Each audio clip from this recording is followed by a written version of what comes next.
Okay, we've all been there. That feeling of dread at the boarding gate. You've got your ticket in hand, you're all set to go, but then you hear those dreaded words. The flight is full. It feels like a huge mistake, right? Well, it's not.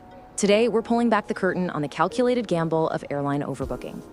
I mean, just picture it. You've navigated the check-in, you've survived the security line, you're at the gate, ready to board, and the agent tells you there's no room. All that planning, that excitement for your trip, poof, gone. Replaced by pure stress and confusion. It feels so wrong, like a massive error. But what if I told you it wasn't an error at all? That's right, this whole situation isn't an accident. It is a deliberate, meticulously planned, data-driven business strategy. It's called overbooking, and it's where companies intentionally sell more tickets than they have seats. And trust me, it's way more common than you might think. You know, you've probably experienced this elsewhere without even realizing it. Ever waited for what feels like an eternity in a doctor's office, even though you had a specific appointment time? Or showed up to a hotel with a reservation only to be told they're full? It's all the same practice. It happens in any business where no-shows are a problem. But believe me, airlines have perfected it into an art form.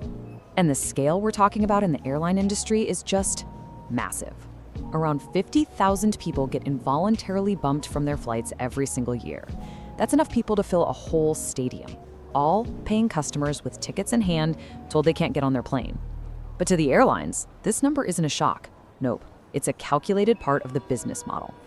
So how on earth do they do this? And more importantly, why do they do it? This is where it gets really interesting. The airlines are, quite literally, placing a bet against you showing up for the flight you paid for. Let's break down how they rig the odds in their favor. You gotta see it from the airline's perspective for a second. It's a really tricky balancing act. An empty seat on a plane is what you'd call a perishable good. Once that plane takes off, the chance to make money from that seat is gone forever. But if they sell too many tickets and everyone shows up, they get hit with huge penalties. We're talking compensation, free flights, hotels, not to mention some very angry customers. Their whole game is finding that perfect sweet spot right in the middle. And this isn't just some wild guess. Oh no. Airlines have been collecting mountains of data for decades. They analyze everything, historical patterns on specific routes, times of year, even day of the week, to build these incredibly complex models that predict the exact probability that you, or any passenger, will be a no-show. Let's make this super simple with an example. Okay, imagine a plane with 180 seats. The airline's data for this flight says that any given passenger has a 90% chance of actually showing up. So if they play it safe and only sell 180 tickets, you'd think the plane would be full, right? Wrong. The most likely outcome is that only 162 people will board. That leaves 18 empty seats and a whole lot of potential money just flying away. So how do they get so specific? Well, the secret sauce is a powerful statistical tool called a binomial distribution. Now, don't let the fancy name scare you. Just think of it as the airline's crystal ball. It doesn't just give them the most likely number of show-ups, it calculates the exact probability for every possible outcome, from 0 passengers all the way up to way more than the plane can hold.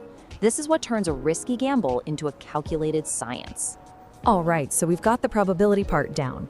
Now let's do what always matters. Let's follow the money. We're about to see how this statistical wizardry translates into a massive, multi-million-dollar strategy. Sticking with our example flight, let's put some dollar signs on it. Let's say a ticket costs a cool $250. But if they have to bump someone, the total cost to the airline, after compensation and rebooking, is $800. Right there, you can see the risk and the reward laid out plain as day.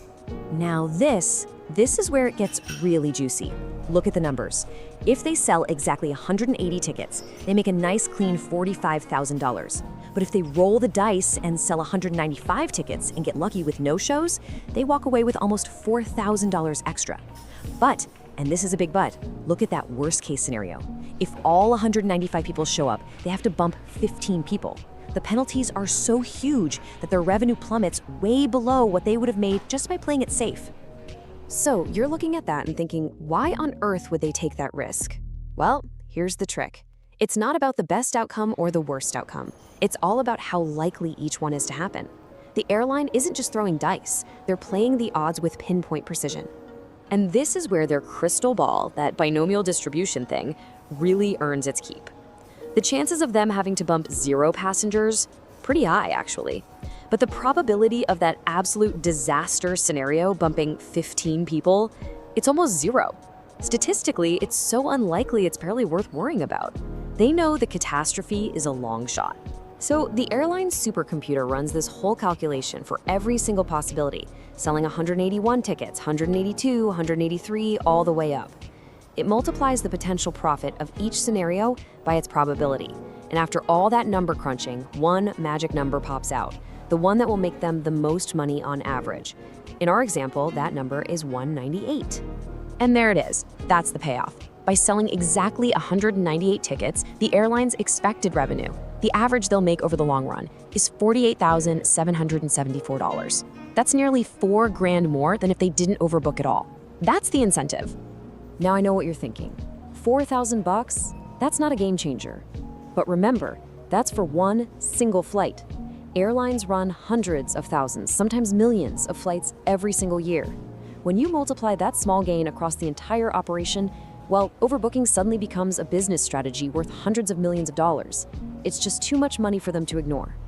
So, okay, the math makes perfect sense. The business case is rock solid, but it leaves us standing at a much bigger, more human crossroads. Just because you can do something, does that mean you should? This is where the clean, cold profit calculation gets messy and becomes a real ethical dilemma. The source material really just hits the nail on the head with this question. At the end of the day, overbooking means you are selling the exact same thing, one seat, to 2 different people. Now, we might all agree it's okay if you're 100% sure someone won't show, but what if you're only 95% sure? What about 75%? Where is that line between a smart business decision and an unethical one? And this really gets to the heart of the whole conflict. As a passenger, when you buy a ticket, you believe you're buying a promise, a guarantee. You paid for a seat, and you expect to get that seat. But from the airline side, that seat isn't a promise. It's a perishable resource, an asset to be managed and squeezed for every last drop of profit, just like any other piece of inventory in a warehouse. So think about it for yourself. If the airline is absolutely 100% certain a passenger is a no-show, selling their seat feels fine, right? But what about 95%? That's a 1 in 20 chance they're breaking their promise to someone. And what about 90%, like in our example? Does your own comfort level start to shift as that certainty goes down and the risk to a real paying customer goes up? And that's really what it all boils down to, isn't it?